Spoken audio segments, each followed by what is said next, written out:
दोस्तों, जो अपनी आंखें बंद होने तक आपसे प्रेम करे वो माँ होती है, और आंखों में प्रेम न जताते हुए भी आपसे प्रेम करे वो एक पिता ही होता है। पिता वो है जो अपना पूरा समय अपने संतानों, पत्नी और परिवार के लिए हर रोज काम करता है, और वो खुद के लिए कम लेकिन अपने संतानों, परिवार और पत्नी के लिए अपना खून पसीना एक करता है, वो पिता है। लेकिन हमारे पौराणिक काल में कुछ पिता ऐसे भी हुए हैं जिन्होंने अपने संतानों को कभी प्रेम नहीं किया और उनका त्याग कर दिया। आज के इस वीडियो में हम उन क्रूर पिताओं के बारे में जानेंगे जिन्होंने अपना पिता धर्म नहीं निभाया। तो चलिए वीडियो शुरू करते हैं। नमस्कार, स्वागत है आप सभी का वीडियो कलश यूट्यूब चैनल पर।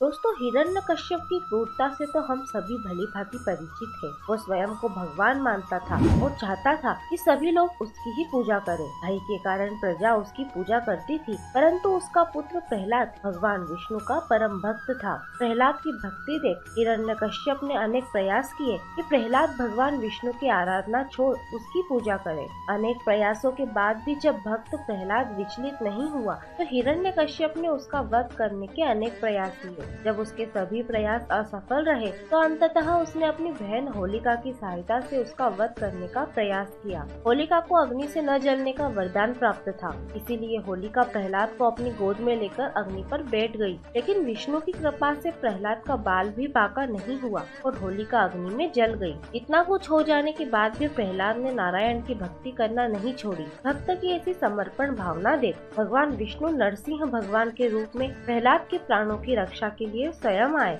और हिरण्यकश्यप का वध किया। दोस्तों, अर्जुन ने नाग कन्या उलूपी से विवाह किया, जिससे अर्जुन को एक पुत्र प्राप्त हुआ। उसका नाम इरावन रखा गया था। उस समय पश्चात ही अर्जुन दोनों को नागलोक में छोड़कर वापस चला गया। यहाँ एक पति और पिता के रूप में अर्जुन का कर्तव्य था कि दोनों को अपने साथ लेकर जाए। जब महाभारत युद्ध में ऐसा प्रतीत हो रहा था कि कौरवों की ही विजय होगी, तब अर्जुन ने इरावन को बुलाया। युद्ध के दौरान घोषणा हुई कि पांडवों की विजय तभी संभव है जब देवी काली को किसी राजकुमार की बलि दी जाए। कोई भी राजकुमार आगे नहीं आया। तब इरावन उस पिता के लिए जिसने उसे बचपन में ही त्याग दिया था, इतना बड़ा बलिदान देने के लिए सहमत हो गया और उसने अपना सिर धड़ से अलग कर देवी को अर्पित कर दिया। दोस्तों, हिडिम्बी और भीमपुत्र घटोत्कच के पास मनुष्य की बुद्धि एवं विद्वानता और दानवीय शक्तियाँ थी, इसीलिए वो बहुत ही महत्वपूर्ण और शक्तिशाली चरित्र था। भीम अपनी माँ कुंती की आज्ञा पर हिडिम्बी और घटोत्कच को वन में छोड़कर वापस चले गए थे।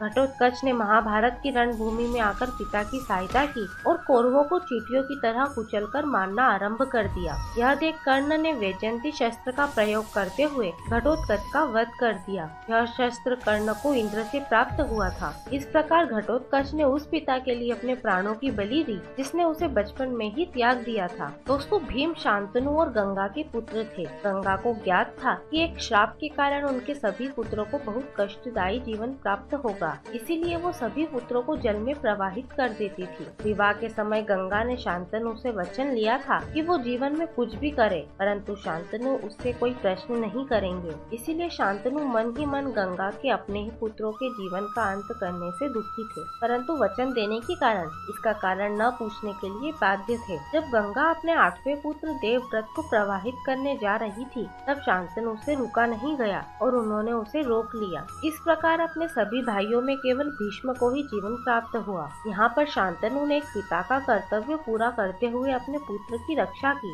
परंतु काम वासना के कारण अपने पुत्र का जीवन विषमताओं से परिपूर्ण बना दिया। आइए जानते हैं कैसे। एक बार शांतनु विचरण के लिए वन में गए। वहाँ उन्होंने एक मछुआरे की कन्या सत्यवती को देखा और उसकी ओर आकर्षित हो गए। विवाह का प्रस्ताव रखने पर मछुआरे ने शांतनु से वचन लिया कि सत्यवती से उत्पन्न पुत्र को ही हस्तिनापुर का सिंहासन प्राप्त होगा। यह सुनकर देवव्रत ने भीष्म प्रतिज्ञा ली कि वो जीवन भर ब्रह्मचर्य का पालन करेंगे, जिससे पिता के जीवन में कोई व्यवधान न आए, और इसीलिए उनका नाम भीष्म पड़ा, जो आज तक लोगों के लिए एक आदर्श चरित्र है। भीष्म ने जीवन के अंत तक इस प्रतिज्ञा को नहीं तोड़ा और कुरुक्षेत्र की भूमि पर अपने प्राण त्याग दिए। जो कार्य एक पिता को अपने पुत्र के लिए करना चाहिए, वो यहाँ एक पुत्र को करना पड़ा। तो दोस्तों, ये थे पुरातन काल के कुछ ऐसे पिता जिन्होंने अपनी संतानों के साथ व्यवहार में कहीं न कहीं क्रूरता का उदाहरण पेश किया। और इसी के साथ हमारी ये जानकारी भी यहीं पर समाप्त होती है। ऐसे और भी वीडियो देखने के लिए अभी सब्सक्राइब करें